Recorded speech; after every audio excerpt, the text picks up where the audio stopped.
Dragon Lord के 3 part upload किए हैं आज।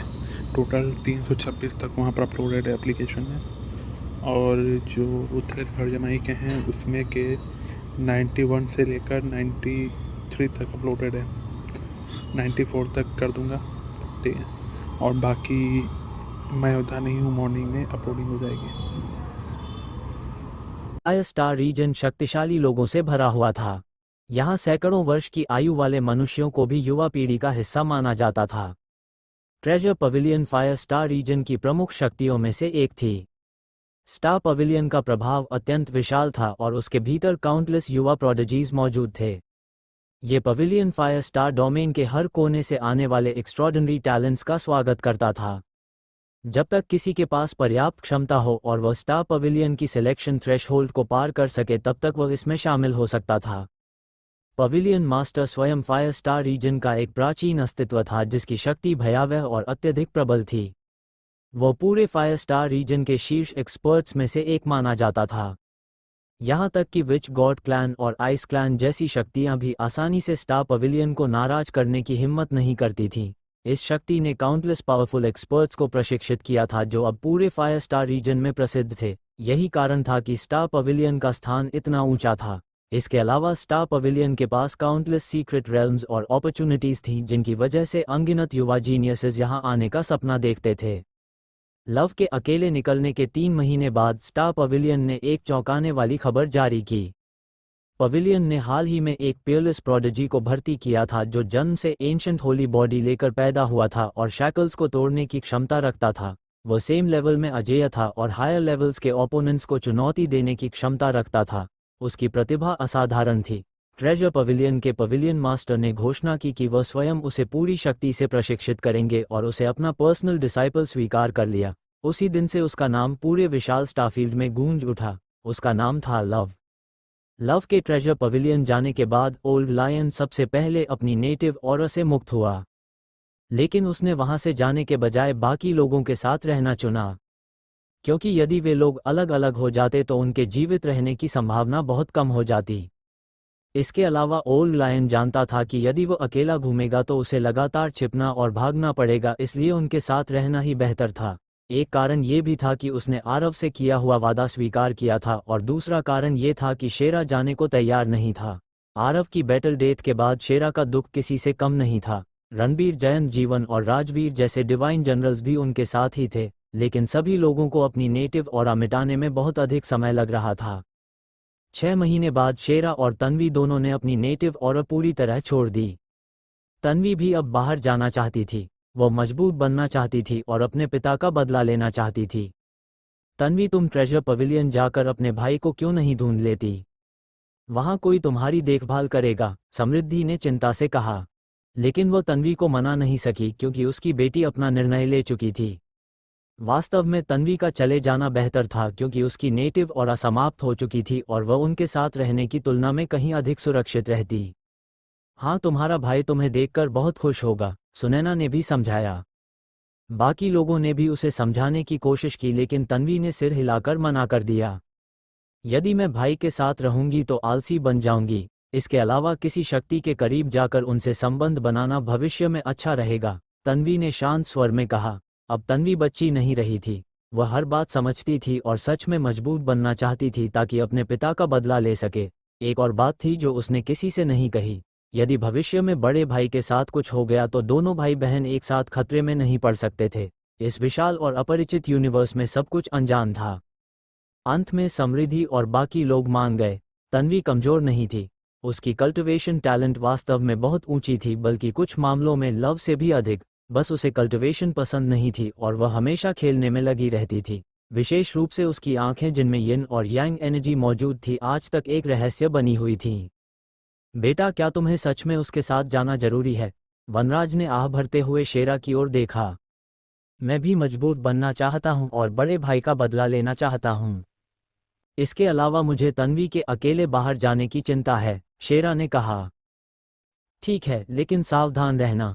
किसी खतरे में पड़ो तो अपने पिता को बता देना, वनराज ने फिर आह भरी। डिवावरिंग लायन क्लैन के क्रीचर्स के लिए बाहर निकलना बेहद खतरनाक था। लेकिन शेरा मजबूत बनने के लिए दृढ़ था और कोई उसे रोक नहीं सकता था। इसलिए उसने डेमन बीस्ट का रूप धारण किया और अस्थायी रूप से तन्वी के स्पिरिट बीस्ट रिंग के भीतर छिप गया। ये सब पहले से तय था। तन्वी किसी बड़ी शक्ति में शामिल होगी और अपनी टैलेंट दिखाएगी, जबकि शेरा दुनिया के सामने एक डेमन बीस्ट की तरह दिखाई देगा। स्काई डिवाउरिंग लायन बेहद दुर्लभ और मूल्यवान था, जिसकी कीमत बहुत ऊंची होती थी।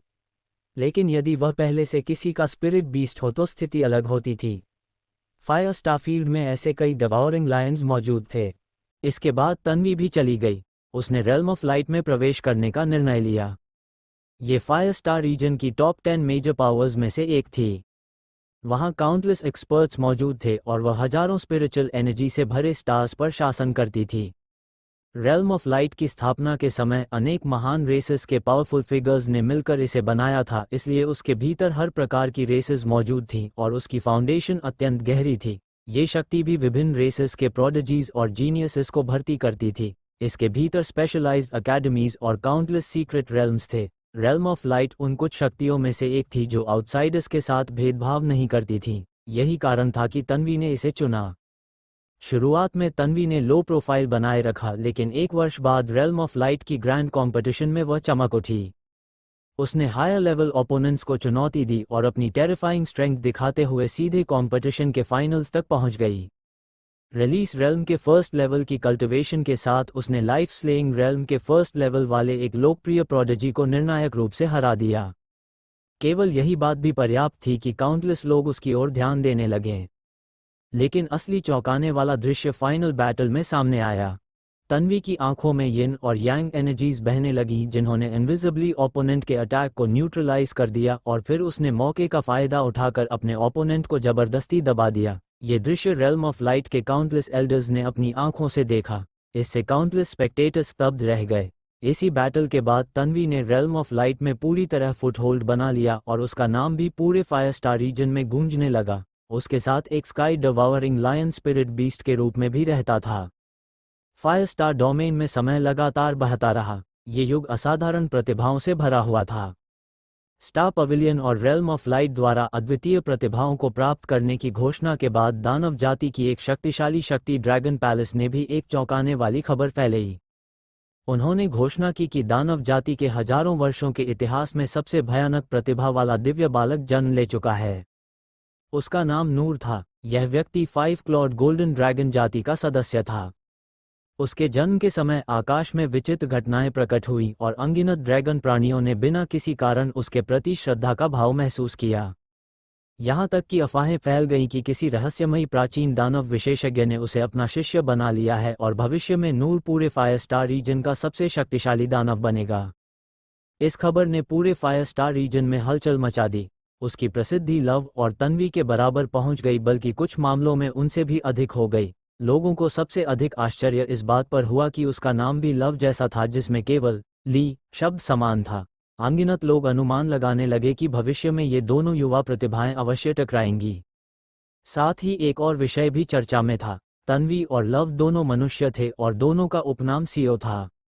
कुछ शीर्ष विशेषज्ञ जिन्होंने दोनों को एक साथ देखा था, उन्होंने महसूस किया कि दोनों के बीच रक्त संबंध मौजूद है। इसलिए यह अनुमान लगाया गया कि वे रक्त संबंधी हैं। लेकिन इससे अधिक विस्तृत जानकारी कभी बाहर नहीं आई, और सच कहें तो इसकी आवश्यकता भी नहीं थी। लव और तन्वी दोनों के पीछे अत्यंत शक्तिशाली शक्तियां थीं। उनकी पृष्ठभूमि बाहरी लोगों के लिए पूर्ण रहस्य थी और केवल उन दोनों महान शक्तियों के उच्च स्तर के लोग ही इसके बारे में जानते थे।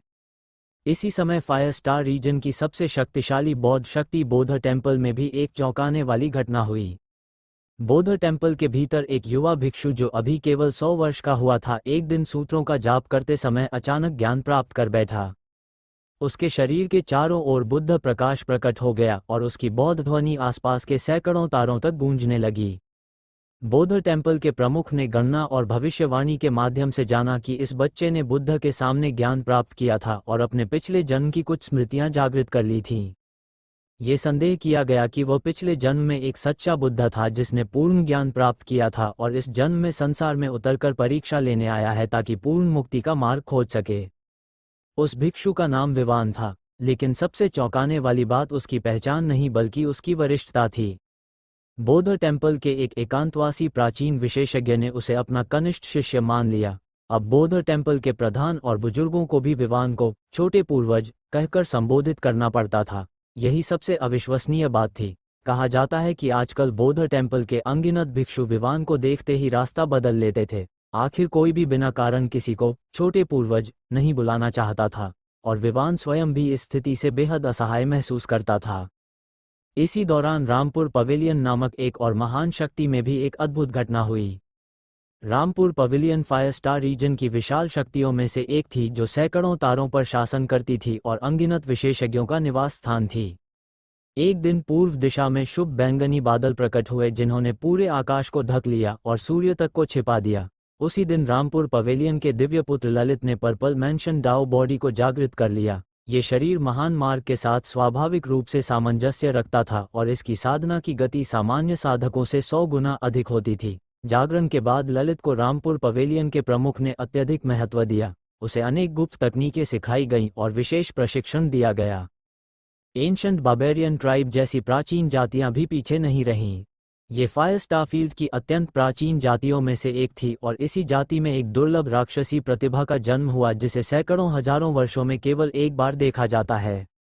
उसका नाम रौनक था। उसका शरीर अजूर स्काई ओवरलॉर्ड बॉडी था। कहा जाता था कि यह शरीर एंशंट सेक्रेड बॉडी के बराबर है और दोनों शरीर शारीरिक शक्ति पर आधारित हैं। यहाँ तक की अफवाहें थीं कि यदि एंशंट सेक्रेड बॉडी और हेवनली ओवरलॉर्ड बॉडी एक ही युग में जन्म लें तो दोनों एक दूसरे से अनिवार्य रूप से टकराएंगे। उनकी शारीरिक बनावट और रक्त उन्हें लगातार युद्ध करने के लिए मजबूर करेंगे जब तक कि एक दूसरे को मार न दें। यही दो सर्वोच्च शरीरों की नियति थी। इसके अलावा अनगिनत असाधारण प्रतिभाएं लगातार जन्म ले रही थीं। भयावह राक्षस एक के बाद एक सामने आ रहे थे। इस युग को देखकर अनगिनत प्राचीन विशेषज्ञ आहें भरते थे कि फायर स्टारफील्ड लाखों वर्षों से इतना समृद्ध नहीं रहा। कुछ राक्षसी प्रतिभाओं के पास प्राचीन एकांतवासी विशेषज्ञ स्वयं पहुंचे और उन्हें अपना अंतिम शिष्य बनाने की इच्छा जताई। ऐसी घटनाएं कई बार हुईं और अनगिनत लोग स्तब्ध रह गए। यहाँ तक कि कुछ प्राचीन दिव्य वस्तुएं जो सैकड़ों हजारों वर्षों से नहीं दिखी थीं, वे भी अचानक प्रकट होने लगीं। लोगों के बीच अनेक अफवाहें फैलने लगीं। कुछ लोग कहते थे कि कोई प्रतिभाशाली युवक वास्तव में किसी शक्तिशाली विशेषज्ञ की नाजायज संतान है और गुरु शिष्य संबंध केवल एक बहाना है। हालांकि ऐसी अफवाहें सुनने में हास्यास्पद लगती थीं, लेकिन वास्तविक कारण शायद केवल फायर स्टारफील्ड के सच्चे प्राचीन विशेषज्ञ ही जानते थे। विच गॉड क्लैन और आइस क्लैन पिछले कई हजार वर्षों में तेजी से बढ़े थे और अजेय शक्तियां बन चुके थे। 70,000 वर्ष पहले विच गॉड क्लैन मुश्किल से शीर्ष 100 शक्तियों में शामिल हो पाता था, लेकिन लगातार युद्ध और लूटपाट के कारण वह अब शीर्ष 10 में पहुंच चुका था। लेकिन स्लेव रेल्म के मूल निवासियों के पलटवार ने विच गॉड क्लैन को भारी झटका दिया। विशेष रूप से अनगिनत मूल निवासी अभी तक पकड़े नहीं जा सके थे। इससे विच गॉड क्लैन और आइस क्लैन दोनों अत्यंत क्रोधित थे। साथ ही उनके भीतर भय भी फैल रहा था, क्योंकि वह मूल निवासी जिसने अकेले कई सर्वोच्च बुजुर्गों से युद्ध किया था अत्यंत भयावह था। यदि स्लेव रेल्म में अभी भी ऐसे राक्षस जीवित हैं और भविष्य में चुपचाप शक्तिशाली बन गए तो विच गॉड क्लैन और आइस क्लैन के लिए विनाश बन जाएंगे। लव और तन्वी के जाने के बाद देखते ही देखते 10 वर्ष बीत गए। सबसे पहले सुनैना, समृद्धि, चांदनी और नैना ने अपनी मूल ऑरा पूरी तरह खो दी। असल में आरव की स्त्रियों में चांदनी की साधना सबसे ऊंची थी, लेकिन बचपन से जबरदस्ती साधना करने के कारण आरव के साथ रहने के बाद उसने साधना को हल्के में लेना शुरू कर दिया था। इसलिए महान युद्ध के समय उसकी शक्ति केवल ट्रिब्यूलेशन रेल्म में थी। सिर्फ वही नहीं बल्कि आरव की बाकी स्त्रियां भी ऐसी ही थीं। आरव जब एकांत साधना में जाता तो वे भी साधना करतीं, लेकिन उनकी प्रतिभा सीमित थी। लेकिन आरव की युद्ध में मृत्यु के बाद सबकी सोच बदल गई। अब वे सभी और अधिक शक्तिशाली बनना चाहती थीं। वे अपने पति का बदला लेना चाहती थीं। आरव की स्त्रियों में सबसे अधिक मेहनती साधक नैना, वीणा, आराध्य और काव्य थीं। कारण सरल था, उनकी पृष्ठभूमि बहुत गरीब थी। विशेष रूप से नैना, काव्य और वीणा जयपुर प्रीफेक्चर जैसे बंजर स्थानों में बड़ी हुई थीं, जहां आध्यात्मिक ऊर्जा और संसाधनों दोनों की भारी कमी थी। उनके पास कोई शक्तिशाली रक्तरेखा भी नहीं थी, इसलिए उनका प्रारंभिक स्तर दूसरों से बहुत नीचे था। इसीलिए कोशा के अंतिम कुछ 100 वर्षों में उन्होंने पागलों की तरह साधना की, लेकिन फिर भी वे आरव की भयावह साधना गति के बराबर नहीं पहुंच सकी। आखिर हर कोई आरव जैसा राक्षस नहीं हो सकता था, लेकिन आरव की मृत्यु के बाद उनकी सोच पूरी तरह बदल गई। अब वे शक्ति चाहती थीं, वे बदला चाहती थीं। सबसे पहले सुनैना और चांदनी ने जाने का निर्णय लिया। उन्होंने लव और तन्वी की तरह महान मार्ग की किसी शक्ति में शामिल होने का रास्ता चुना। उन्होंने स्टार पवेलियन या रेल्म ऑफ लाइट को नहीं चुना। कारण सरल था, लव और तन्वी वहां पहले ही बहुत अच्छा कर रहे थे। यदि वे वहां जाती तो केवल बोझ बनती। दोनों बच्चों को बिना चिंता साधना करने देना ही सबसे अच्छा था। हालांकि वे पूरी तरह अलग नहीं हुई। स्त्रियों का एक समूह साथ में चल पड़ा। सोनम, काव्य और वीना को छोड़कर नैना और समृद्धि सहित बाकी सभी ने जाने का निर्णय लिया। जब सुनैना जाने लगी तो रोहित का चेहरा अंधेरा पड़ गया। उसने उसे रोकने की कोशिश की लेकिन सुनैना दृढ़ थी। उस समय काव्य, सोनम और वीना के शरीरों में अभी भी मूल और मौजूद थी। उनकी साधना प्रतिभा भी बहुत कम थी और शक्ति भी पर्याप्त नहीं थी। यहाँ तक कि यदि वे किसी संप्रदाय में शामिल होना चाहती तो शायद कोई उन्हें स्वीकार नहीं करता। उन्हें अपनी सीमाओं का ज्ञान था। दूसरी ओर राज की मूल और पूरी तरह गायब हो चुकी थी। मुहर टूटने के बाद यदि वह अपनी पहचान न खोले तो बाकी लोगों की सुरक्षा कर सकता था। मेरे पिता और दादा को मैं आपके भरोसे छोड़ती हूँ, सुनैना ने राज को झुककर कहा। महामहिम, ऐसा मत कहिए, आप मुझे शर्मिंदा कर रही हैं, राज ने जल्दी से कहा। सुनैना मुस्कुराई और रोहित से कुछ देर बात करने के बाद वहां से चली गई। लोकेश और बाकी Raghuvanshi family spirit beast artifact के भीतर थे और उन्हें नियमित रूप से भोजन दिया जाता था। वीनर और उसका परिवार भी वहीं था, लेकिन वे अभी बाहर नहीं आ सकते थे। उनकी शक्ति बहुत कमजोर थी और वे अपनी औरों तक छिपा नहीं सकते थे, इसलिए उन्हें केवल इंतजार करना था। इंतजार जब तक तूफान शांत न हो जाए और बाकी लोग फायर स्टार रीजन में अपने पैर न जमा लें। चांदनी ने सुनैना के साथ जाने का निर्णय लिया। दोनों महिलाएं अनगिनत गैलेक्सीज पार करने के बाद अंत में स्पार्कल पवेलियन में शामिल हुई। यह मानो भाग्य था। आखिर आरव ने सुनैना के चेहरे का जन्मचिन्ह हटाने के लिए जो गोली दी थी उसका नाम भी हेवन मेंडिंग पिल था। 6 महीने बाद आराध्या और रेड विच की मूल और भी समाप्त हो गई। इसके बाद जाने की इच्छा रखने वाली बाकी 4 महिलाएं भी निकल पड़ीं। नैना, समृद्धि, आराध्या और रेड विच सभी सेंट स्पीक में शामिल हो गईं। यह इसलिए नहीं था कि यह शक्ति अत्यंत शक्तिशाली थी, बल्कि इसलिए क्योंकि यह उनके लिए सबसे उपयुक्त थी। माउंट सैंट में शामिल होने वाली किसी भी स्त्री को जीवन भर विवाह करने की अनुमति नहीं थी। यहाँ तक कि शुद्धता की भी कोई आवश्यकता नहीं थी। जिन स्त्रियों को प्रेम में धोखा मिला हो या जिन्हें प्रेम में रुचि न हो वे भी यहाँ शामिल हो सकती थीं। इस शक्ति में शामिल होकर वे पुरुषों की लालसा से बच सकती थीं। आखिर आरव मर चुका था और अब उन्हें किसी पुरुष की आवश्यकता नहीं थी। समय फिर तेजी से बीता और देखते ही देखते 20 वर्ष और गुजर गए। स्टार पवेलियन के पूर्ण समर्थन के साथ लव अब कैलेमिटी रिलीफ रेल्म की 8वीं परत के शिखर तक पहुंच चुका था। उसकी शक्ति भयावह और अद्वितीय थी, यहाँ तक कि वह अभी अभी 100 मैनिफेस्टेशंस रेल्म में प्रवेश करने वाले विशेषज्ञों से भी युद्ध कर सकता था। सच्चा राक्षसी प्रतिभाशाली वही होता है जो एक बड़े रेल्म को पार कर युद्ध कर सके। इसी समय एंशंट बार्बेरियन ट्राइब के अजूर स्काई ओवरलॉर्ड बॉडी रौनक ने लव को चुनौती भेजी। उसने 10 वर्ष बाद युद्ध करने की इच्छा व्यक्त की ताकि यह तय किया जा सके कि एंशंट सेक्रेड बॉडी अधिक शक्तिशाली है या हेवनली ओवरलॉर्ड बॉडी। उस समय रौनक पहले ही लाइफ सेवरिंग रेल्म की पहली परत में प्रवेश कर चुका था, लेकिन उसने निष्पक्षता दिखाई और 10 वर्षों तक अपनी शक्ति को पहली परत पर ही बनाए रखने का वादा किया ताकि लव उसके बराबर पहुंच सके। इसलिए लव इस समय अत्यंत कठोर साधना कर रहा था। स्टार पवेलियन ने भी पूरी सहायता दी और अपने भीतर के दुर्लभ आध्यात्मिक खजाने तक निकाल दिए। हालांकि लव की प्रगति देखकर वे प्रसन्न थे, लेकिन उसके द्वारा खर्च किए जा रहे संसाधनों की मात्रा देखकर उनके दिल भी दुखते थे। दूसरी ओर तन्वी का जीवन रेल्म ऑफ लाइट में काफी अच्छा था। विशेष रूप से उसकी सुंदरता ने अनगिनत युवा प्रतिभाओं को आकर्षित कर लिया था। यहाँ तक कि अनेक शक्तिशाली डिवाइन सन्स और प्रमुख परिवारों के उत्तराधिकारी रेल्म ऑफ लाइट तक आ पहुंचे ताकि उसे आमंत्रित कर सकें। उसकी कृपा प्राप्त करने के लिए वे अनमोल खजाने और विलासितापूर्ण उपहार भेंट करते थे। यहाँ तक कि शेरा को भी इसका लाभ मिलने लगा। तन्वी की कृपा पाने और स्पिरिट बीस्ट शीरा से अपने लिए अच्छी बातें कहलवाने के लिए एक दानव ने शेरा को दुर्लभ डेमन बीस्ट मीट का ढेर भेजा जो डिवावरिंग लायन को अत्यंत पसंद आया। परिणामस्वरूप तन्वी वास्तव में उस व्यक्ति के प्रति थोड़ी उत्साही हो गई। ये देखकर बाकी चाहने वाले भी उसी रास्ते पर चल पड़े। यहाँ तक कि एक शक्तिशाली डिवाइन सन ने शेरा को शक्तिशाली रक्तरेखा वाली कई शेरनी डेमन बीस्ट उपहार में भेज दीं। इससे शेरा अत्यंत उत्साहित हुआ, लेकिन अंत में उसने भारी मन से उन्हें अस्वीकार कर दिया। उसे डर था कि कहीं वे शेरनियां जासूस न हों। अफसोस की बात यह रही कि इतने प्रयासों के बाद भी वे डिवाइन सन्स और महान शक्तियों के उत्तराधिकारी तन्वी का दिल नहीं जीत सके। तन्वी हमेशा उनके उपहार स्वीकार कर लेती थी, लेकिन कभी उनके साथ बाहर नहीं जाती थी। वो उन सभी को मूर्खों की तरह घुमा रही थी। तन्वी की शक्ति में भी जबरदस्त वृद्धि हुई थी। अब वह रिलीज रेल्म की 9वीं परत के शिखर तक पहुंचने वाली थी। उसकी साधना गति लव से भी अधिक तेज थी। इसके अलावा रेल्म ऑफ लाइट भी उसकी आंखों के रहस्य को समझने में उसकी सहायता कर रहा था, ताकि वह उन आंखों की वास्तविक शक्ति को बाहर ला सके। तन्वी की आंखों में यिन और यांग दोनों प्रकार की शक्तियां समाहित थीं, लेकिन ऐसी आंखों का उल्लेख किसी भी प्राचीन पुस्तक या अभिलेख में नहीं था। इसलिए रेल्म ऑफ लाइट के प्राचीन अस्तित्व भी इसके बारे में कुछ नहीं जानते थे। हालांकि अंत में वे एक निष्कर्ष पर पहुंचे।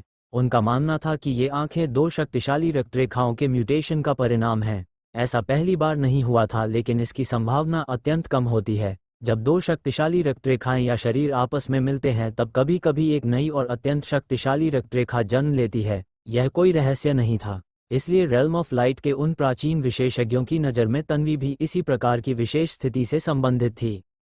दूसरी ओर सुनैना और चांदनी का जीवन स्पार्कल पवेलियन में काफ़ी अच्छा चल रहा था। ये शक्ति हमेशा से शांत स्वभाव की रही थी और मुख्य रूप से एल्केमी, वेपन क्राफ्टिंग और फॉर्मेशंस पर ध्यान देती थी।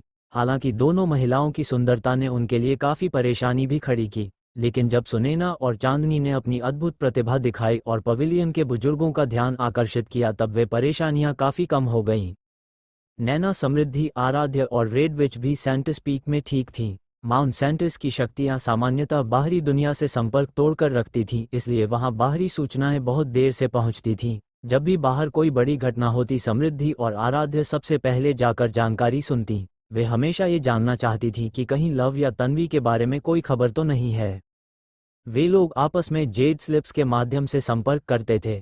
यह वही वस्तु थी जो भागते समय ओल्ड लायन को मिली थी। यह आधे स्टार सिस्टम जितनी दूरी तक संदेश भेज सकती थी, लेकिन उन्होंने पहले ही एक समझौता कर लिया था कि जब तक कोई बहुत बड़ी घटना न हो, कोई भी दूसरे से संपर्क नहीं करेगा। ये सब सुरक्षा के लिए था। आखिर विच गॉड क्लैन और आइस क्लैन उन्हें इतनी आसानी से नहीं छोड़ने वाले थे। यदि संदेश लीक हो जाता तो पूरा परिवार नष्ट हो सकता था। दशकों के बीतने के बाद रोहित, ओल्ड लायन और बाकी लोगों की रस्टिक ऑरा बहुत पहले ही गायब हो चुकी थी। उन्होंने एक वीरान ग्रह पर अपनी छोटी शक्ति भी स्थापित कर ली थी, जिसका नाम फतेहपुर रखा गया। इस छोटे से संप्रदाय में अनेक डिफेंसिव और आइसोलेशन फॉर्मेशन स्थापित किए गए थे। अंदर रघुवंशी फैमिली हु परिवार और एक्सट्रीम इमॉर्टल सेक्ट के लोग मौजूद थे। रीम वामिका और रामपुर प्रीफेक्चर में आरव की सहायता करने वाली सुंदर स्त्री लक्ष्य भी वहीं थीं। जयंत, रणबीर, जीवन और राजवीर जैसे डिवाइन जनरल्स भी मौजूद थे। जहां तक ओल्ड मास्टर की बात थी, वह 9 प्रोविंसेस वॉर शुरू होने से पहले ही मर चुके थे। कोशा के जीवित बचे लोग यहां सांस लेने की कोशिश कर रहे थे और फायर स्टारफील्ड की ऑरा के साथ खुद को मिलाने की प्रतीक्षा कर रहे थे। कुछ वर्ष पहले ओल्ड लायन ने वुडाओ को निगल लिया और ब्रेक थ्रू कर गया। वह सीधे लाइफ सेवरिंग रेल्म की 9वीं परत के शिखर से वॉइड रिटर्निंग रेल्म की दूसरी परत तक पहुंच गया। उसने वर्षों तक अपनी शक्ति जमा की थी और अब अचानक कई रेल्म्स पार कर गया। राज की मौजूदगी के कारण फायर स्टार रीजन की अधिकांश छोटी शक्तियां उन्हें उकसाने की हिम्मत नहीं करती थीं। उन्हें बस सहना था, चुपचाप विकास करना था और फिर बदला लेने का अवसर ढूंढना था। रोहित लगातार हेवनली गॉड पैलेस के बुजुर्गों से संपर्क करता रहा। वह हमेशा गुप्त रूप से मॉर्टल सेक्ट छोड़कर जाता और अकेले लौटता। सभी लोग एक ही रेल्म में थे, इसलिए कोशा के कम्युनिकेशन जेड स्लिप्स यहाँ भी इस्तेमाल किए जा सकते थे। हालांकि दूरी की सीमाएं थीं। हेवनली गॉड टेम्पल के कुछ बुजुर्ग गायब हो गए थे और विच गॉड क्लैन तथा आइस क्लैन द्वारा पकड़कर मार दिए गए थे। केवल कुछ ही बुजुर्ग जीवित बचे थे। ये समय कोशा के लोगों के लिए अंधकार में युग था। यद्यपि फायर स्टार डोमेन आध्यात्मिक ऊर्जा से भरपूर था और अनंत संभावनाओं से भरा था, जहां उन्हें दूसरों द्वारा स्लेव रेल्म कहे जाने वाले स्थान में रहने की आवश्यकता नहीं थी। लेकिन यहाँ हर जगह खतरा था, हर कोने में हत्या की मंशा छिपी थी और कोशा का घातक शत्रु भी यहीं मौजूद था। दिन बीतते गए और मॉर्टल सेक्ट धीरे धीरे अधिक शक्तिशाली होता गया। रोहित अपने पुराने अधीनस्थों से संपर्क करने का जिम्मेदार था। वह अपनी जान जोखिम में डालकर कोशा के बचे हुए लोगों से मिलता और उनकी सुरक्षा सुनिश्चित करने के बाद ही उन्हें मॉर्टल सेक्ट में लाता। यदि उसे खतरे का आभास होता तो वह तुरंत सेल्फ डिस्ट्रक्ट करने का निर्णय लेता ताकि दुश्मनों को कोई सुराग न मिल सके। जैसे जैसे उनके पुराने साथी लौटते गए वे धीरे धीरे कोशा की अन्य जातियों से भी संपर्क करने लगे। स्पेस रिफ्ट क्लैन और माइटी बुल डेमन क्लैन दोनों सुरक्षित थे। डेमन और मॉन्स्टर रेसेस के कुछ प्राचीन अस्तित्व भी जीवित थे और पकड़े नहीं गए थे। उनमें से कुछ ने तो फायर स्टारफील्ड की ऑरा में पूरी तरह घुलमिल कर अपनी इंडिजिनस विशेषताएं भी खो दी थीं। कुछ लोग मॉर्टल सेक्ट में शामिल हो गए जबकि कुछ ने अकेले बाहर निकलकर फायर स्टारफील्ड में अपना नाम बनाने का रास्ता चुना। 9 प्रोविंसेस की तबाही से बच निकलने के बाद उनके बीच की पुरानी दुश्मनियां समाप्त हो चुकी थीं। अब उनका केवल एक साझा शत्रु था, विच गॉड क्लैन, आइस क्लैन और वे सभी बाहरी प्राणी जिन्होंने 9 प्रोविंसेस पर आक्रमण किया था। मॉर्टल सेक्ट के भीतर यंग जनरेशन के कुछ लोग जिन्होंने अपनी इंडिजिनस ऑरा खो दी थी वे भी बाहर जाना चाहते थे। राजवीर जीवन एनके और यहाँ तक कि रणबीर भी बाहर निकलना चाहते थे। इस स्टार सिस्टम में वे अभी भी युवा थे और अधिक शक्तिशाली बनने का अवसर रखते थे। वे भी बदला लेना चाहते थे। सबने गंभीर शपथ ली कि यदि वे दुश्मनों द्वारा खोज लिए गए तो तुरंत सेल्फ डिस्ट्रक्ट कर लेंगे ताकि मॉर्टल सेक्ट उजागर न हो। अंततः राज और रोहित ने चर्चा के बाद उन्हें जाने की अनुमति दे दी, क्योंकि शक्तिशाली बनने का मार्ग ही साधना का असली उद्देश्य था। समय बीतता गया और देखते ही देखते 153 वर्ष गुजर गए। फायर स्टारफील्ड के एक परित्यक्त डीप स्पेस क्षेत्र में एक चेतना धीरे धीरे जागने लगी। मैं कौन हूँ? मैं कहाँ हूँ? ओह सही है, मेरा नाम आरव है। मैं कोशा का ह्यूमन एम्परर हूँ। इस दौरान फायर स्टार रीजन में कई बड़ी घटनाएं हुई। एंशिएंट सेक्रेड बॉडी लव और हेवनली टायरेंट बॉडी रौनक के बीच पहली लड़ाई पूरे एक दिन और एक रात तक चली और अंत में बराबरी पर समाप्त हुई। कहा जाता है कि इस युद्ध को देखने के लिए अनगिनत दर्शक आए थे और युद्ध ने आकाश और पृथ्वी को हिला दिया था। इसके बाद दोनों समय समय पर एक दूसरे को चुनौती देते रहे। दोनों का संबंध आग और पानी जैसा था। ये घृणा उनके शरीरों की मूल शक्ति से उत्पन्न हुई थी। 100 वर्ष पहले विच गॉड क्लैन और आइस क्लैन ने संयुक्त रूप से शक्तिशाली विशेषज्ञों को स्टार पवेलियन और रेल्म ऑफ लाइट भेजा। वे लव और तन्वी से पूछताछ करना चाहते थे। कारण ये था कि स्लेव रेल्म से पकड़े गए कुछ जीवों ने अपनी जान बचाने के लिए सच बता दिया था। उन्होंने कहा कि लव और तन्वी संभवतः 9 प्रोविंसेस स्लेव रेल्म के ह्यूमन एम्परर के बच्चे हैं। इस खबर ने विच गॉड क्लैन और आइस क्लैन दोनों को झकझोर दिया। आखिर दोनों युवा पीढ़ी के प्रसिद्ध प्रोडिजीज थे। यदि वे वास्तव में दुश्मन निकले तो उन्हें समय रहते खत्म करना आवश्यक था। लेकिन दुर्भाग्य से लव और तन्वी में ग्रामीण ऑरा का कोई संकेत नहीं था। विच गॉड क्लैन और आइस क्लैन के शक्तिशाली लोग उनकी सोल सर्च करना चाहते थे ताकि उनकी यादों से सच्चाई पता चल सके। लेकिन स्टार पवेलियन और रेल्म ऑफ लाइट ने साफ इनकार कर दिया। सोल सर्च किसी व्यक्ति की स्मृतियों को जबरन देखने की तकनीक थी जिसे केवल रिफाइनिंग डाउ रेल्म में पहुंचने के बाद ही प्राप्त किया जा सकता था। लेकिन इसके दुष्प्रभाव गंभीर थे।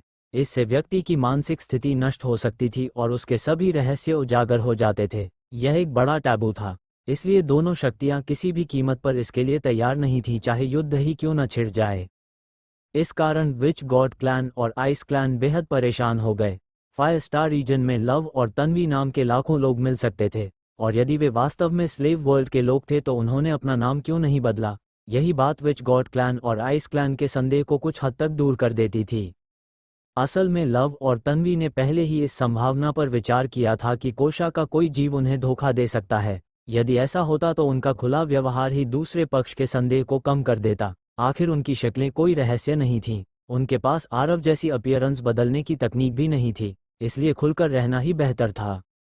कई वर्ष पहले लव और तन्वी ने अपनी पहचान और ओरिजिन्स विभिन्न शक्तियों को बता दिए थे, क्योंकि वे अच्छी तरह जानते थे कि यदि उन्हें किसी शक्ति का आश्रय चाहिए तो ईमानदार होना जरूरी है। जैसा उन्होंने सोचा था वैसा ही हुआ। उन शक्तियों ने उन्हें स्वीकार कर लिया और उनकी रक्षा करने की इच्छा दिखाई, यहाँ तक कि यदि विच गॉड क्लैन और आइस क्लैन को सच्चाई पता चल भी जाए, जब तक वे दोनों शक्तियों को उकसाते नहीं तब तक वे लव और तन्वी को सुरक्षित रखेंगे। इसलिए लव और तन्वी बिल्कुल भी विच गॉड क्लैन और आइस क्लैन से नहीं डरते थे, जब तक कि वे स्टार पवेलियन और रेल्म ऑफ लाइट के खिलाफ युद्ध शुरू करने का निर्णय न लें। लेकिन ऐसा युद्ध शुरू करने की कीमत अकल्पनीय होती। फायर स्टारफील्ड के एक वीरान कॉस्मिक वेस्टलैंड में असंख्य टूटे हुए स्टार फ्रैगमेंट्स तैर रहे थे। यही वह स्थान था जहां आरव ने विच गॉड क्लैन के कई सुप्रीम एल्डर्स से महान युद्ध किया था। उस युद्ध के बाद ये स्थान पूरी तरह उजाड़ हो गया था और कोई भी यहां आना नहीं चाहता था। लेकिन इस दिन अचानक यहाँ हल्की ऊर्जा तरंगे प्रकट हुई और लॉस की रिपल्स कंपन करने लगी। मैं हूँ आरव कोशा का ह्यूमन एम्परर। अचानक उन खंडहरों के बीच एक लौ प्रकट हुई। वह लौ रक्त की तरह लाल थी और उसमें पवित्र ऑरा प्रवाहित हो रही थी।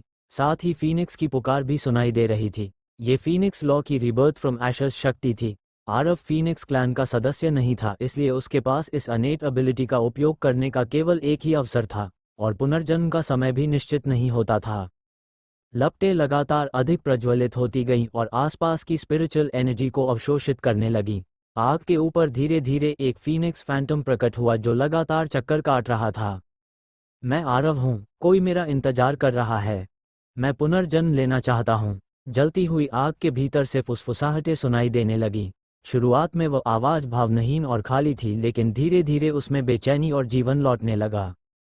पूरे 1 वर्ष तक वह अग्नि गोला जलता रहा और उससे निकलने वाली ऑरा लगातार अधिक भयावह होती गई। फिर अचानक बूम बूम, 1 वर्ष बाद वह अग्नि गोला विस्फोटित हो गया। विनाशकारी शक्ति चारों ओर फैल गई। 200 वर्ष पहले हुए युद्ध से बने सभी स्टार फ्रैगमेंट्स उड़ गए। 10,000 मील, 1 लाख मील और यहाँ तक कि 10 लाख मील के भीतर की स्पिरिचुअल एनर्जी भी उसी स्थान की ओर उमड़ पड़ी। फिर राख से एक आकृति पुनर्जन्म लेकर बाहर आई। धीरे धीरे लपटें शांत हुई और एक सुंदर युवक का शरीर दिखाई देने लगा। मैं आरव हूँ, कोशा का ह्यूमन एम्परर। मैं लौट आया हूँ। आरव ने अचानक अपनी आंखें खोलीं। उसकी आंखें तारों की तरह चमक रही थीं और उनमें पवित्र प्रकाश भरा था। शून्य में 9 फीनिक्स फैंटम्स मंडरा रहे थे और लगातार पुकार रहे थे, मानो उसके पुनर्जन्म का उत्सव मना रहे हों।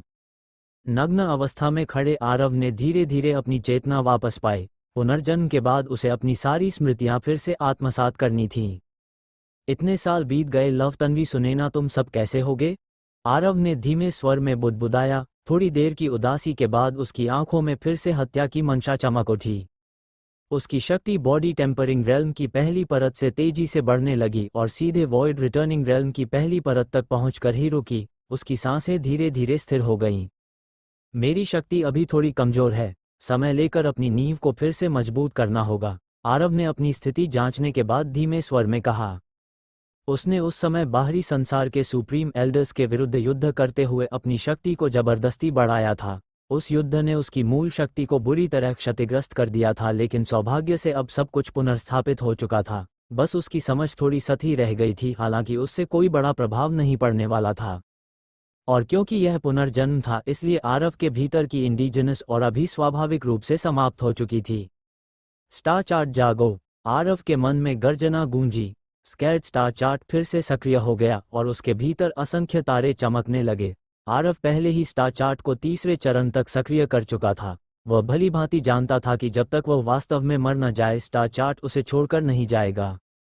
स्टार चार्ट के पुनर्जीवित होते ही वे मिरियड मैनिफेस्टेशंस और एनलाइटनमेंट सीड भी लौट आए, जिन्हें आरव ने सेल्फ डिस्ट्रक्शन से पहले उसके भीतर छिपा दिया था। 2 छोटे जीव उसके सिर से बाहर उड़कर खुशी से इधर उधर कूदने लगे। उन्हें देखकर आरव मुस्कुराया। उसका मूड काफी अच्छा हो गया था। हालांकि मिरियड मैनिफेस्टेशंस और एनलाइटनमेंट सीड दोनों ही अत्यंत कमजोर हो चुके थे। आरव ने सेल्फ डिस्ट्रक्शन से पहले उनकी सारी शक्ति खींच ली थी ताकि विस्फोट की ताकत और बढ़ सके। अगले ही क्षण आरव की मरिडियंस के भीतर क्रिम्सन स्काई डेमन फ्लेम प्रकट हुई और नीली अग्नि से बना कवच उसके पूरे शरीर को ढकने लगा।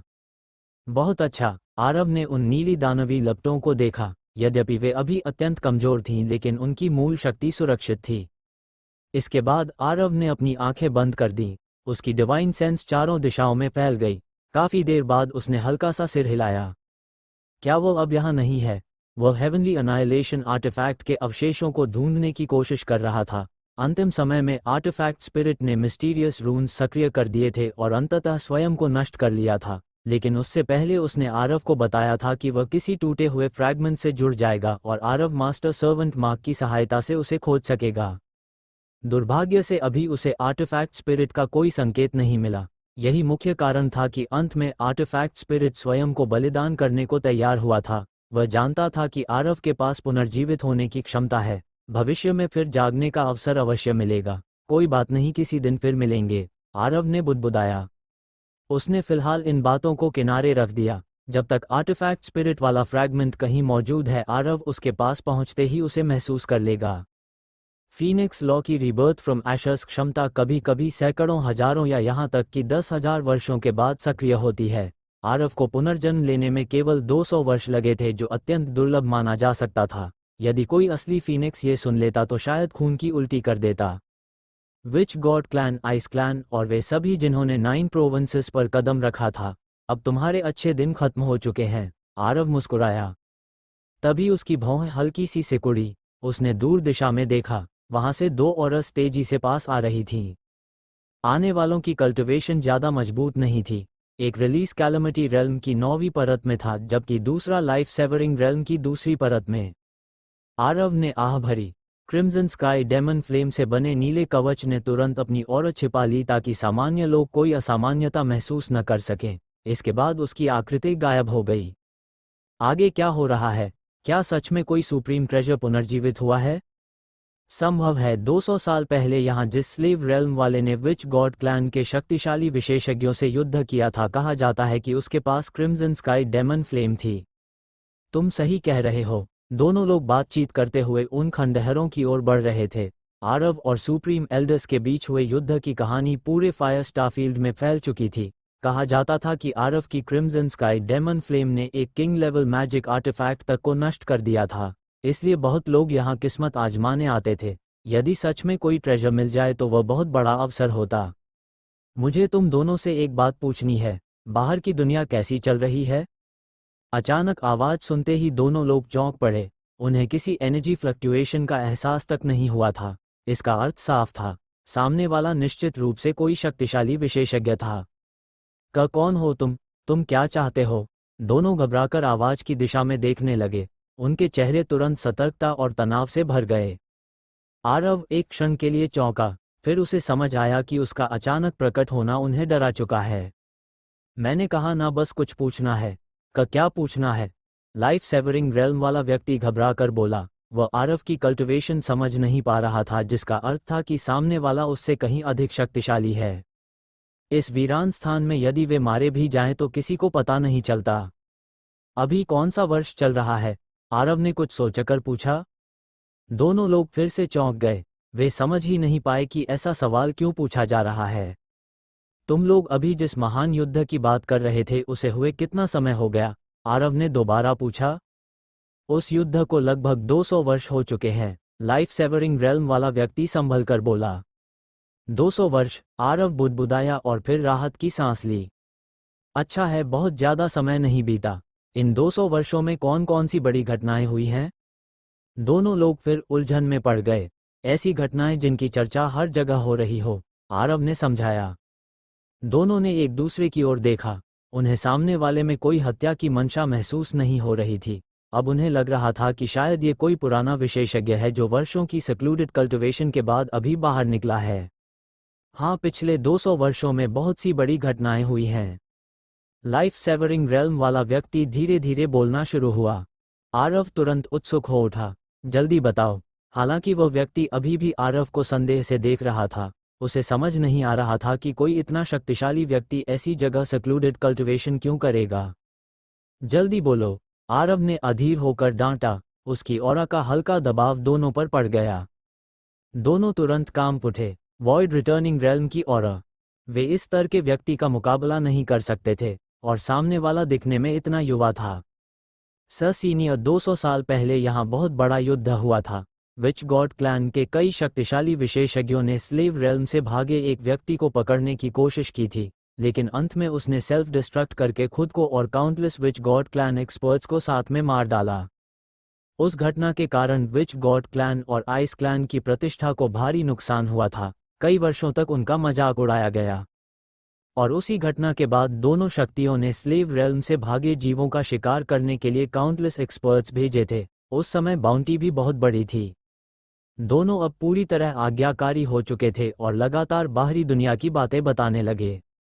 ठीक है, आगे बताओ, आरव ने शांत स्वर में कहा। उसके बाद फायर स्टारफील्ड में बहुत से मॉन्स्ट्रस यंग टैलेंट्स अचानक प्रकट हुए।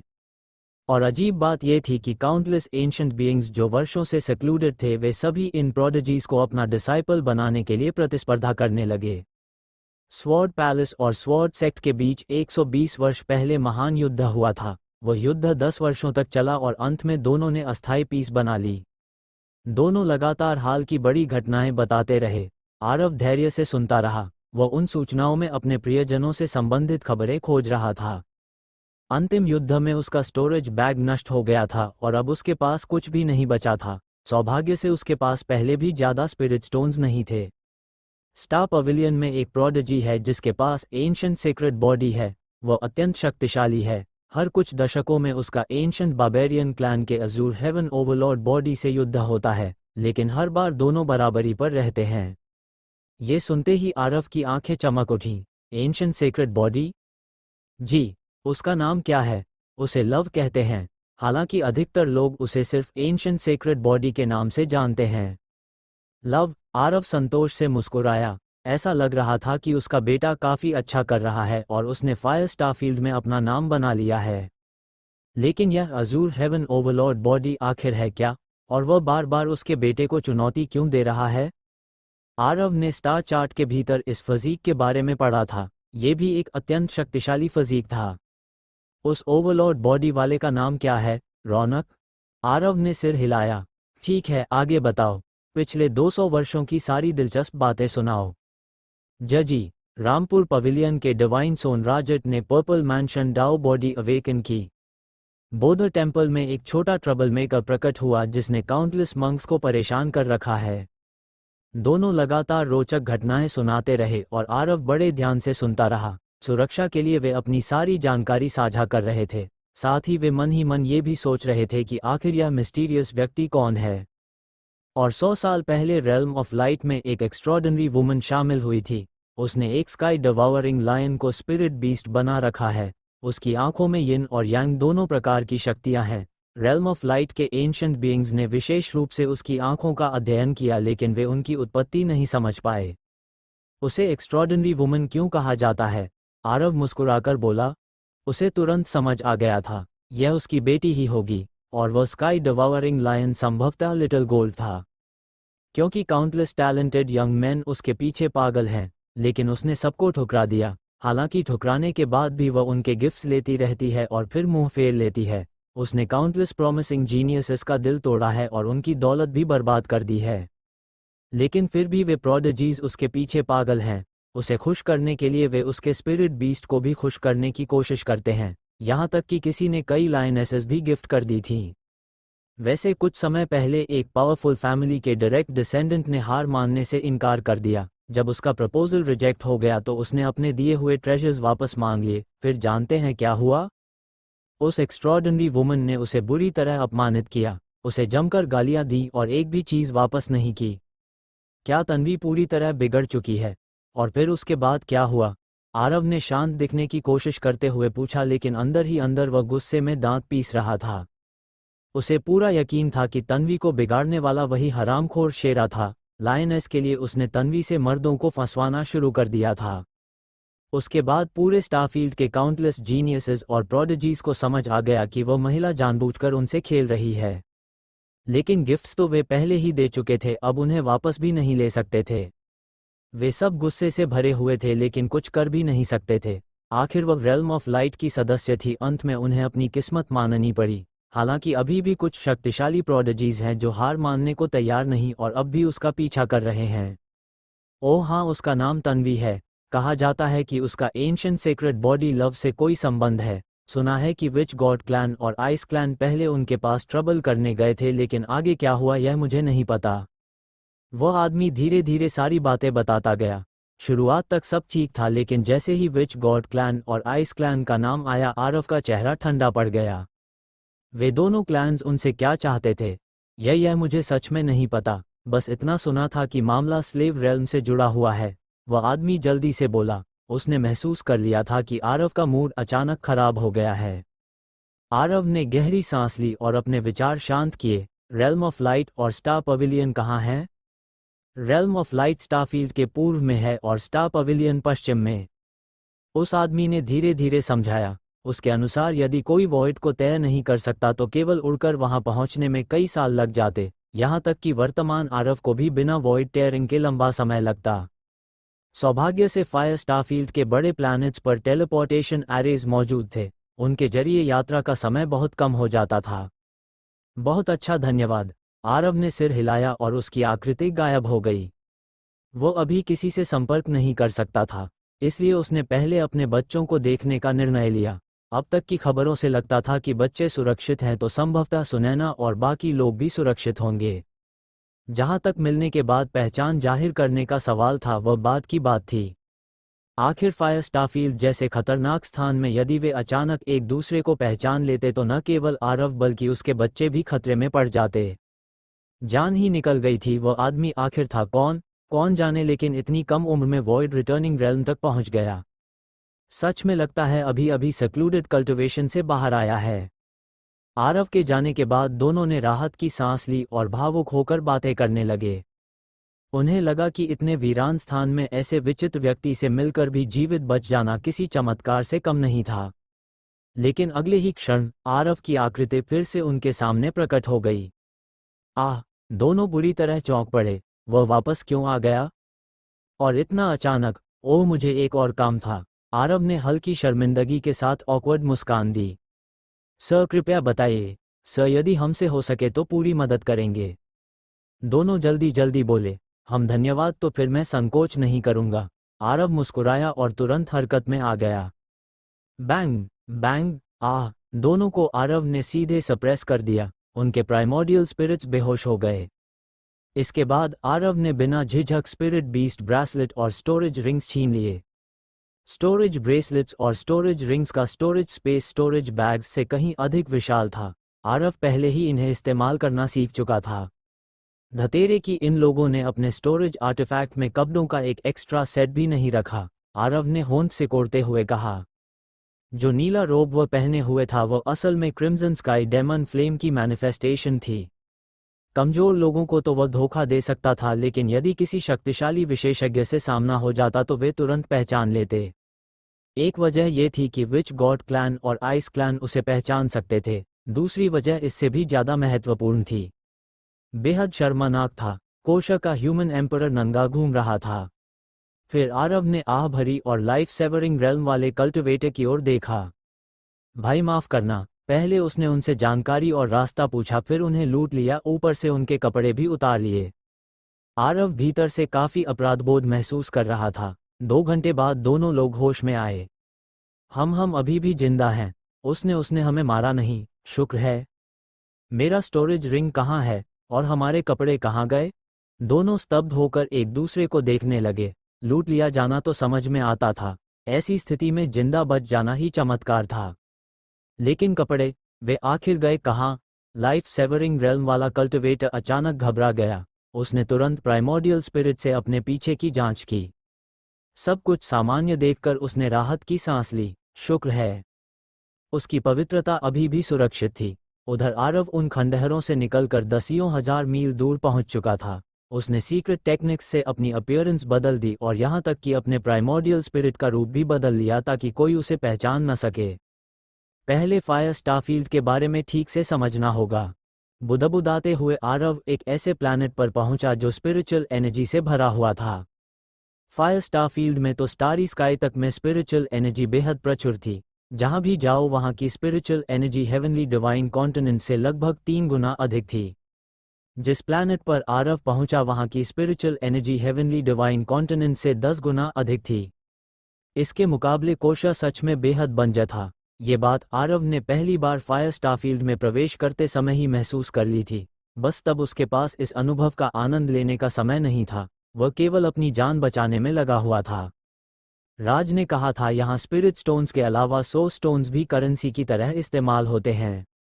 जिन 2 लोगों को आरव ने अभी लूटा था उनके स्टोरेज रिंग्स में हजारों लो ग्रेड 100 स्टोन्स मौजूद थे। आरव 100 स्टोन्स से अपरिचित नहीं था। स्टार चार्ट के भीतर स्टार्स टूटने के बाद उसने कई 100 स्टोन्स देखे थे। बस दुर्भाग्य ये था कि ये चीजें उसके लिए बहुत उपयोगी नहीं थीं। आखिर उसने इमॉर्टल जेड तक देखा था। 100 स्टोन्स उसके लिए ज्यादा खास नहीं थे।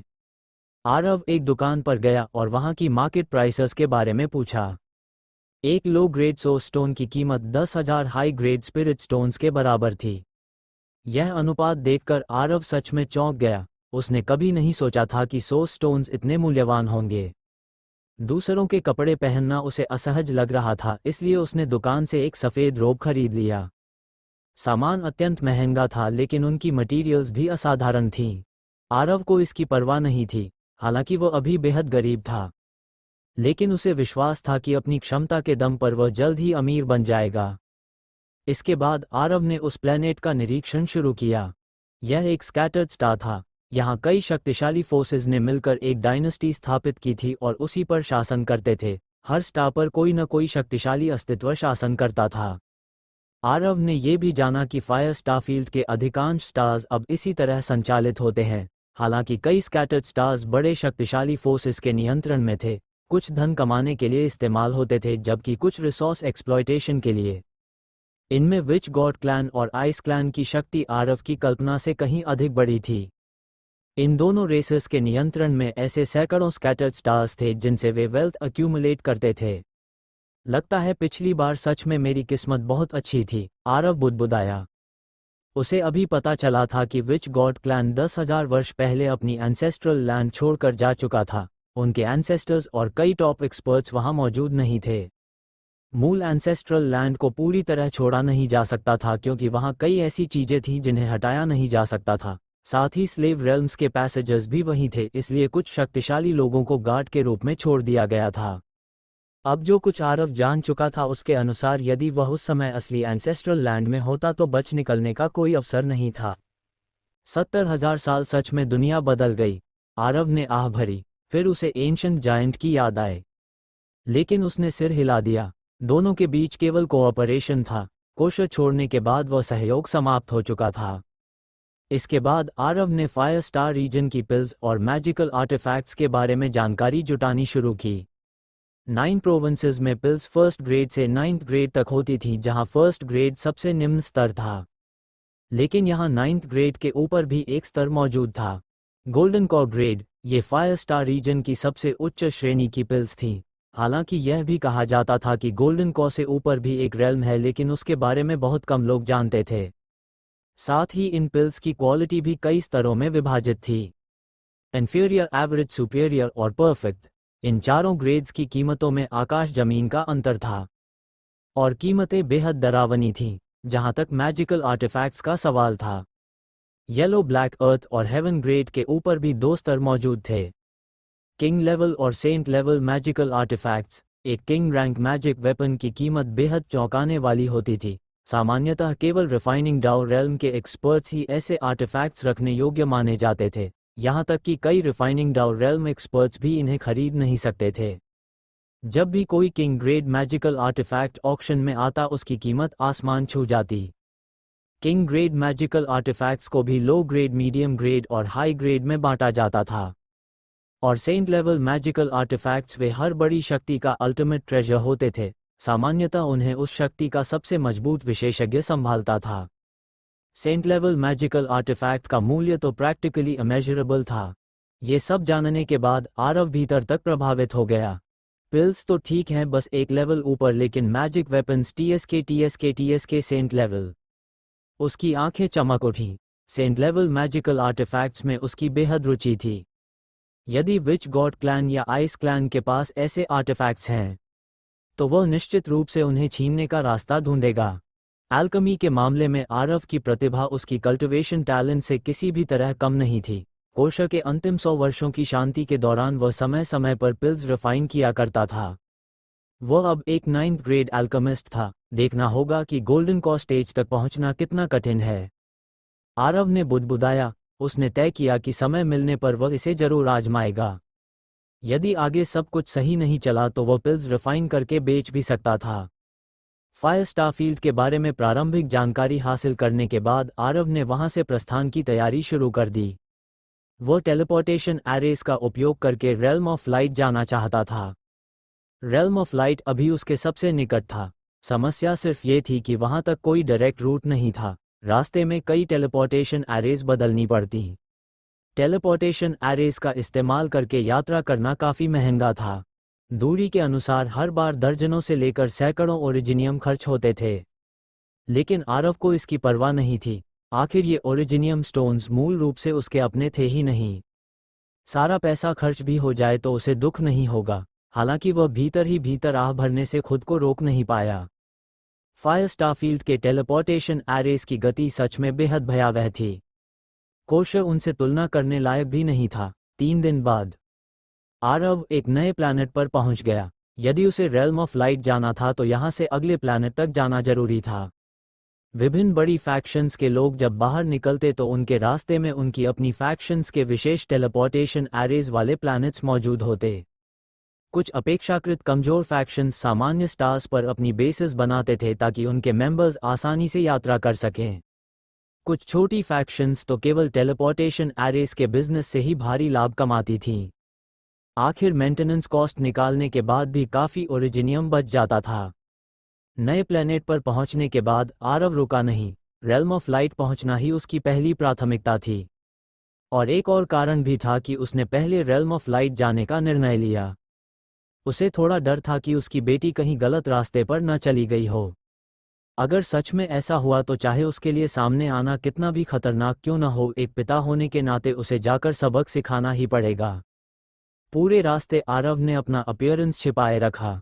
उसके प्राइमोर्डियल स्पिरिट का रूप भी बदल चुका था। वो अब भी गर्ग जैसा दिखता था।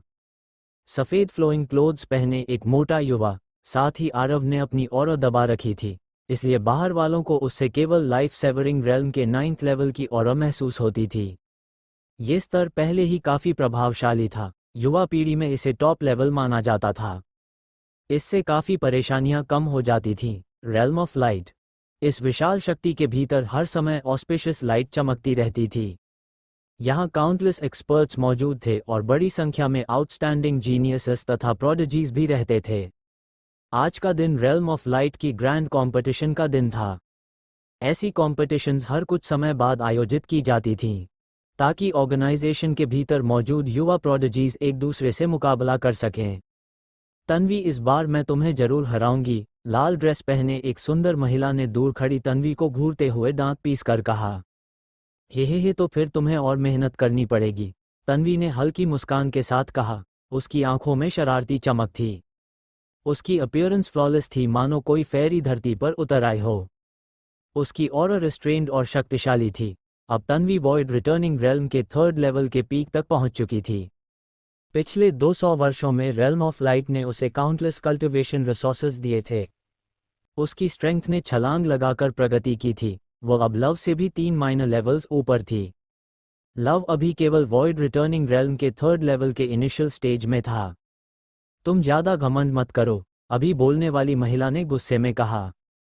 उसका नाम जानवी था। वह तन्वी की जन्मजात दुश्मन थी।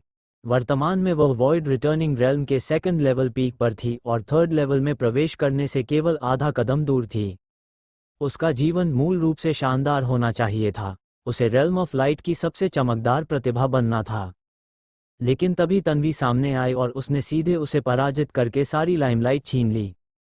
पहले जो countless talented young man Janvi के पीछे घूमते थे वे सब तन्वी की खुशामद करने लगे। इससे जानवी पूरी तरह भड़क उठी और उसने तन्वी को अपनी लाइफ लॉन्ग एनिमी मान लिया। लेकिन दुर्भाग्य से 200 वर्षों में वह एक बार भी तन्वी को हरा नहीं पाए। लिटिल जिन एक तरफ आलस से लेटा हुआ था। वह इतना बोर्ड लग रहा था कि उसने जम्हाई तक ली। अब उसके पास लाइफ सेवरिंग रेल्म के 5th लेवल की स्ट्रेंथ थी। उसकी ग्रोथ स्पीड भी असाधारण थी और साधारण डेमन बीस्ट से बहुत आगे निकल चुकी थी। इसका पूरा श्रेय तन्वी को जाता था। लोग उसे खुश करने के लिए इतने गिफ्ट्स देते थे कि लिटिल जिन को भी फायदा मिलता रहता था। उसे लगातार प्रेशियस मॉन्स्टर मीट खिलाया जाता था। उसने ड्रैगन मीट तक खाया था। वह लगभग हर समय तन्वी के साथ रहता था या स्पिरिट बीस्ट आर्टिफैक्ट के भीतर छिपा रहता था। कारण बेहद सरल था। ऐसा नहीं था कि लिटिल जिन बहुत लॉयल था और हर समय तन्वी की रक्षा करना चाहता था। असल में उसे मरने का डर था। डिवावरिंग लायन फायर स्टार रीजन में अत्यंत सॉट आफ्टर बीस्ट था।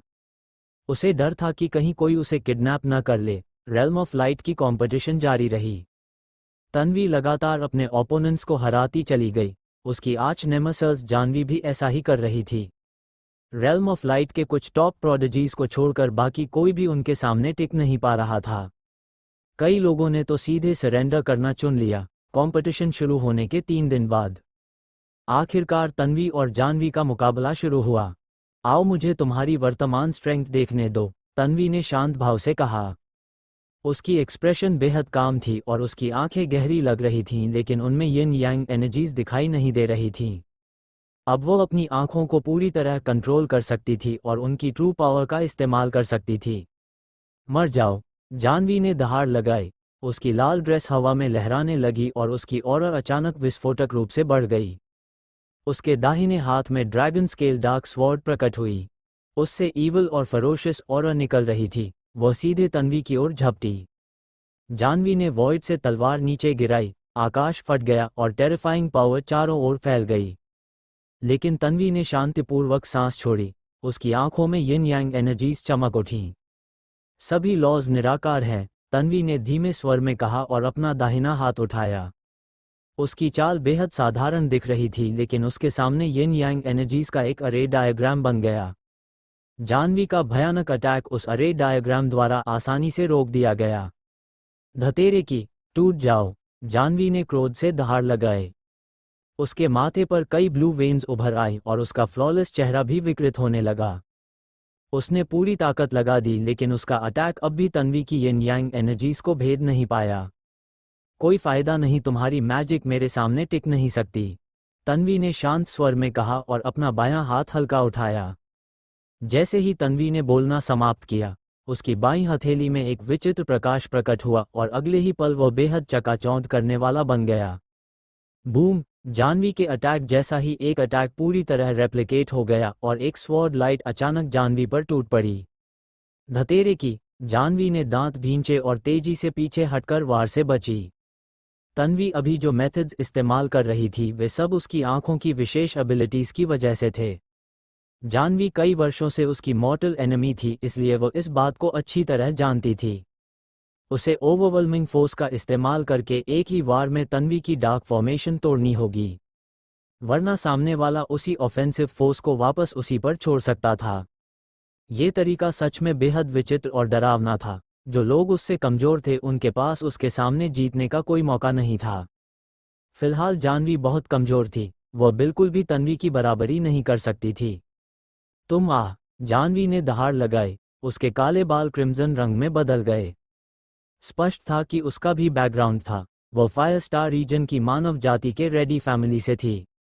रेडी फैमिली की ब्लड लाइन बेहद विशेष थी। जब वे अपनी ब्लड लाइन पावर जलाते थे तब वे अपनी पीक स्ट्रेंथ से कई गुना अधिक शक्ति प्राप्त कर लेते थे। बेशक इसकी कीमत भी बहुत बड़ी थी, लेकिन इस समय जानवी को इसकी परवाह नहीं थी। वह केवल तन्वी को हराना चाहती थी। जानवी तलवार लेकर आगे बढ़ी। इस बार उसका हमला पहले से कहीं ज्यादा रूथलेस था। उसने बिल्कुल भी मर्सी नहीं दिखाई। कोई फायदा नहीं, तुम बहुत कमजोर हो। तन्वी हल्के से हंसी। उसने अपना दाहिना हाथ उठाया और बागवर डायग्राम फिर से प्रकट हो गया, मानो उसमें हेवन एंड अर्थ की सारी मिस्टरीज समाई हों। बैंग! जानवी ने तलवार नीचे गिराई। स्वॉर्ड लाइट लगातार चमक रही थी और वह एक के बाद एक वार करती जा रही थी। हर वार पिछले से अधिक शक्तिशाली था, लेकिन अफसोस, फिर भी कुछ नहीं बदला। उसकी कल्टिवेशन लेवल तन्वी से कम थी। भले ही उसने टेरिफाइंग स्ट्रेंथ प्रकट कर दी हो, वह अब भी तन्वी की बराबरी नहीं कर सकती थी। दोनों पक्षों के बीच भयंकर क्लैश हुआ। 15 मिनट बाद तन्वी ने पूरी तरह जानवी को दबाकर जीत हासिल कर ली और कंपटीशन समाप्त हो गया। आसपास जोरदार शोर मच गया। देखा, मैंने कहा था ना, सीनियर सिस्टर सीओ इस बार भी जरूर जीतेगी। सीनियर सिस्टर यू कमजोर नहीं है, बस सीनियर सिस्टर सीओ बहुत ज्यादा मॉन्स्ट्रस है। मैं तो बहुत जेलस हूँ। सीनियर सिस्टर सीओ खूबसूरत भी है और उसकी टैलेंट भी टेरिफाइंग है। भीड़ के चीयर्स के बीच तन्वी अरेना से बाहर निकली और शेरा के पास पहुंची। शेरा ने जम्हाई ली और आलस से तन्वी की ओर देखा। खत्म हो गया, लड़ाई खत्म हो गई, चलो। ओह! एक इंसान और एक बीस्ट वहां से चले गए। जानवी दूर से तन्वी की जाती हुई पीठ को घूरती रही और गुस्से में दांत पीसती रही, लेकिन उसके पास वास्तव में कोई उपाय नहीं था। उसी जनरेशन के प्रोडिजीज में रेल्म ऑफ लाइट के भीतर कोई भी तन्वी को नहीं हरा सकता था। ये लड़की फिर से और मजबूत हो गई है। पिछली बार जब उसने स्पारिंग की थी तब शायद उसने अपनी आधी ताकत भी इस्तेमाल नहीं की थी। Realm of light grand competition का एल्डर धीरे से बोला। हाँ, उनकी जनरेशन का भाग्य ही तन्वी की छाया में दबना है। रेल्म ऑफ लाइट के दूसरे एल्डर ने आह भरते हुए कहा। पता नहीं दूसरे मेजर पावर्स के प्रोडिजीज के सामने भी क्या तन्वी इतनी ही डैजलिंग रहेगी। Realm of light. हर मेजर कंपटीशन के बाद कंपटीशन से जुड़ी खबरें चर्चा का सबसे बड़ा विषय बन जाती थीं। अभी भी पूरे रेल्म ऑफ लाइट के प्लैनेट्स पर इसी की चर्चा चल रही थी। कुछ लोग तन्वी का समर्थन कर रहे थे, कुछ जानवी का, कुछ दूसरे लोगों का। संक्षेप में हर तरफ अलग अलग आवाजें थीं। कुछ कसिनोज ने तो बैटिंग ऑड्स तक लगा रखे थे, लेकिन बिना किसी संदेह के तन्वी की ऑड्स हमेशा सबसे कम रहती थीं। इस बार के परिणाम से कोई भी सरप्राइज नहीं था। तन्वी का फिर से फर्स्ट प्लेस पर आना अब लगभग आम बात बन चुका था। या यूं कहें कि जब से तन्वी पहली बार उभरी थी वह कभी सेकंड नहीं आए। जो लोग सही तरह से बैटिंग करते थे वे बेवकूफ़ नहीं थे। चाहे ऑड्स कम हो लेकिन जीत तो पक्की थी। इन कसिनोज की हालत तो लगभग बिजनेस बंद होने जैसी हो गई थी। हर बार वे स्पिरिट स्टोन्स हार जाते थे। कई माउंटेन्स और रिवर्स पार करने तथा 2 टेलीपोर्टेशन एरेज इस्तेमाल करने के बाद आरव आखिरकार रेल्म ऑफ लाइट के टेरिटरी में पहुंच गया। लेकिन रेल्म ऑफ लाइट वास्तव में बहुत विशाल था। फिलहाल वह रेल्म ऑफ लाइट के आउटर एज पर मौजूद था। यहां पहुंचने के बाद उसका सिर दर्द करने लगा। रेल्म ऑफ लाइट के पास कुछ प्लैनेट्स खास तौर पर ट्रेड के लिए थे। ये प्लैनेट्स पब्लिक के लिए खुले रहते थे। जब तक कोई स्पिरिट स्टोन्स या सोर्स स्टोन्स देकर प्रवेश करे तब तक कोई भी अंदर जा सकता था। लेकिन रेल्म ऑफ लाइट के इनर सैंक्चुरी जहां वे मॉन्स्टर्स रहते थे पूरी तरह फॉरबिडन एरिया था। साधारण लोगों को वहां जाने की अनुमति नहीं थी। मैं सीधा लड़ते हुए तो अंदर नहीं जा सकता। आरव चुपचाप बुदबुदाया। वह खुद यहां तक चला आया था, लेकिन अब अपनी बेटी से भी नहीं मिल सकता। ये कैसी बकवास थी। फायर स्टारफील्ड की विशालता ने सच में आरव को स्तब्ध कर दिया था। यहाँ की स्पेस बेहद सॉलिड थी और प्रेशर भी असाधारण रूप से अधिक था। उसने पहले वॉइड को तय करने की कोशिश की थी, लेकिन दुर्भाग्य से वह इस वर्ल्ड को फाड़ ही नहीं पाया। यह हेवन एंड अर्थ लॉस का सप्रेशन था और वह इसके सामने पूरी तरह हेल्पलेस था। सुना क्या? सुरेश यादव फैमिली का फिर से आ गया है।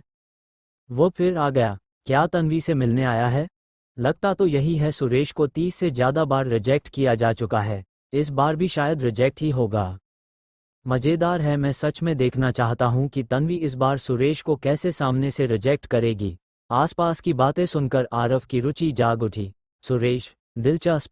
फायर स्टारफील्ड के भीतर मानव जाति का रॉयल फैमिली एक अत्यंत शक्तिशाली फोर्स था और पूरे फायर स्टार रीजन में प्रसिद्ध अस्तित्व रखता था। सुरेश यादव फैमिली का डायरेक्ट डिसेंडेंट था। वह तन्वी के सबसे दीवाने प्रशंसकों में से एक था। सुरेश 100 वर्षों से तन्वी का पीछा कर रहा था। उसने उस पर काउंटलेस ट्रेजर्स लुटाए थे, लेकिन तन्वी हमेशा उसके प्रति इंडिफरेंट रही। लेकिन सुरेश पूरी तरह उसमें डूब चुका था और खुद को उससे अलग नहीं कर पा रहा था। आज के दिन सुरेश फिर से आया था और इस बार भी वह अपना गिफ्ट साथ लाया था जिसे वह देना चाहता था। तन्वी, तुम मेरी हो। सुरेश खुद से बुदबुदाया और चुपचाप अपनी मुट्ठी भींच ली। यह वाक्य उसका कैच फ्रेज बन चुका था और जब भी मौका मिलता वह इसे बोल देता। यादव फैमिली की यात्रा स्पिरिट बीस्ट्स की प्रोसेशन में होती थी। उनके साथ बड़ी संख्या में पावरफुल इंडिविजुअल सुरक्षा के लिए चलते थे। एक तरफ ये सुरेश की सुरक्षा के लिए था, दूसरी तरफ ये पूरी तरह दिखावे के लिए भी था। सुरेश स्वयं वॉइड रिटर्निंग रेल्म के 4th लेवल की कल्टिवेशन रखता था। वह ऐसा मॉन्स्ट्रस जीनियस था जो हायर लेवल्स के ओपोनेंट्स को चुनौती दे सकता था। बहुत कम लोग थे जो उसके लिए खतरा बन सकते थे। हिम्मत कैसे हुई तुम्हारी? तुम कौन हो? अचानक बाहर से सर्वेंट्स की चीख और गालियां सुनाई दीं। स्पिरिट बीस्ट माउंट के भीतर बैठा सुरेश चौंक गया। यह आखिर हो क्या रहा था? कौन उसकी कैरेज को रोकने की हिम्मत कर रहा था? वह जल्दी से बाहर देखने लगा कि इतना अंधा कौन है। सफ़ेद रोब्स पहने एक मोटा युवा दोनों हाथ पीठ के पीछे बांधे खड़ा था। उसके चेहरे पर इंडिफरेंट एक्सप्रेशन था और वह स्पिरिट बीस्ट माउंट का रास्ता रोके हुए था। तुम यादव फैमिली की कैरेज रोकने की हिम्मत करते हो? तुम? अभी बोल रहा गार्ड आगे गाली देना चाहता था, लेकिन सुरेश को आते देख तुरंत चुप हो गया। तुम कौन हो और मेरी कैरेज क्यों रोक रहे हो? सुरेश ने भौहें सिकोड़ते हुए पूछा। हे, मैं तुम्हारा बेनिफैक्टर हूँ, मोटे युवक ने हल्की मुस्कान के साथ कहा और सुरेश को ऊपर से नीचे तक देखा। चेहरा बुरा नहीं है, मुश्किल से पास हो सकता है। बेनिफैक्टर? सुरेश एक पल के लिए स्तब्ध रह गया, फिर क्रोध में भर उठा। तुम खुद को क्या समझते हो जो खुद को मेरा बेनिफैक्टर कह रहे हो? आरव चुप रह गया। बेटा, तुम्हारे पास कोई मौका नहीं है जब तक मैं जिंदा हूं। आरव ने मन ही मन निर्णय लिया और सुरेश को अपनी ब्लैकलिस्ट में डाल दिया। लेकिन उसके चेहरे पर कुछ भी प्रकट नहीं हुआ। वो मुस्कुराया और बोला, तुम सुरेश हो क्या? तुम रेल्म ऑफ लाइट की तन्वी से मिलने जा रहे हो? तुम्हें उससे क्या मतलब? रास्ते से हटो, सुरेश ने चिढ़कर कहा। वो बेहद इम्पेशेंट दिख रहा था और खुद को अनलकी महसूस कर रहा था। आज उसने तय कर लिया था कि शेमलेस परस्यूट के जरिए तन्वी का दिल जीत कर रहेगा। लेकिन अचानक यह मोटी चीज सामने आ गई। उसने कभी सपने में भी नहीं सोचा था कि सामने खड़ा यह मोटा युवक तन्वी का पिता है। मिस्टीरियस मैन गंगा और बाकी सब के सीरीज़ भी एपिसोड अपलोड होंगे एप्लीकेशन में। इस टाइम पे हम लोगों ने अपलोड कर दिए हैं ड्रैगन लॉर्ड के 5 एक्स्ट्रा एपिसोड पड़े होंगे, 1-1, 2-2 घंटे के। और अभी करंटली हम लोग जा रहे हैं रूथलेस घर जमाई के अपलोड करने आज और कल में, और कल शाम तक मैं उधर नहीं हूँ, कभी अपलोड कर दूँगा 5-6 एक्स्ट्रा एपिसोड। बाकी यूट्यूब पे आते रहेंगे ऐसे जैसे मैं दे रहा हूँ। बाकी सीरीज़ के भी यूट्यूब पे आएंगे। एक्स्ट्रा एपिसोड के लिए आपको मेरा ऐप डाउनलोड करना पड़ेगा, सागा सीरीज़ प्ले स्टोर से डाउनलोड कर लीजिए। ड्रैगन लॉर्ड के 3 पार्ट अपलोड किए हैं आज। टोटल 326 तक वहाँ पर अपलोडेड है एप्लीकेशन में। और जो रूथलेस घर जमाई के हैं उसमें के 91 से लेकर 93 तक अपलोडेड है। 94 तक कर दूँगा, ठीक है। और बाकी मैं उधर नहीं हूँ, मॉर्निंग में अपलोडिंग हो जाएगी।